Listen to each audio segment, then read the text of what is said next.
প্ৰধানমন্ত্ৰী নৰেন্দ্ৰ মোদী ডাঙৰীয়াৰ আজি জন্মদিন আৰু এই জন্মদিন উপলক্ষে প্ৰায় পষেকজোৰা কাৰ্যসূচী প্ৰধানমন্ত্ৰী তথা বিজেপি দল আৰু চৰকাৰে লৈছে।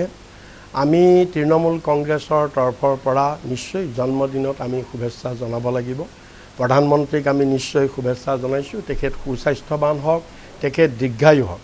কিন্তু এইটো কথা ঠিক, আজি আমি তৃণমূল কংগ্ৰেছৰ পৰা এই প্ৰতিবাদ কৰিব ওলাইছোঁ যে প্ৰধানমন্ত্ৰীৰ এই পষেকজোৰা যি জন্ম দিৱসৰ কাৰ্যসূচী, ইয়াত তেখেতৰ কাৰ্যসূচীবিলাকৰ ভিতৰত আছে প্ৰধানকৈ নামিবিয়াৰ পৰা 8টা চিতা বাঘ এক বিশেষ বিমানেৰে কোটি কোটি টকা খৰচ কৰি আমাৰ দেশলৈ লৈ অনা হৈছে।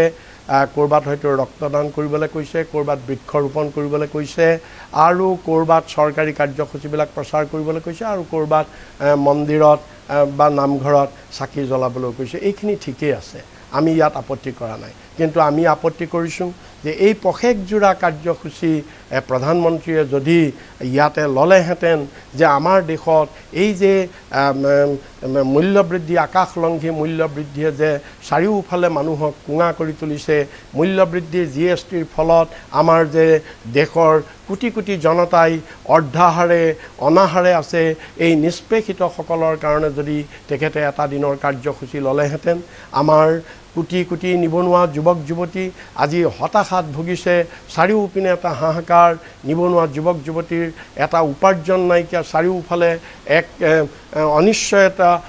অনিশ্চিত ভৱিষ্যতত তেওঁলোক আজি গৈ আছে, অন্ধকাৰ ভৱিষ্যত আজি তেওঁলোকৰ নামি আহিছে। এই ক্ষেত্ৰত যদি এই নিবনুৱা যুৱক যুৱতীসকলৰ কাৰণে মোদী ডাঙৰীয়াই যদি এই পষেকজোৰা কাৰ্যসূচীত এটি কাৰ্যসূচী ল'লেহেঁতেন, বা আমাৰ দেশখনত বৰ্তমান যি সাম্প্ৰদায়িক বিভাজন, যি বিষবাষ্প, যি ঘৃণা বিভিন্ন সম্প্ৰদায় ধৰ্মৰ নামত সৃষ্টি কৰিছে, এইবিলাক মষিমূৰ কৰিবৰ কাৰণে তেখেতে যদি এটি দিনৰ কাৰ্যসূচী ল'লেহেঁতেন, আমি নিশ্চয় তেখেতৰ জন্মদিন অধিক সাৰ্থক হ'লহেঁতেন, বা সকলো ৰাইজে উলহ মালহেৰে পালন কৰিলেহেঁতেন।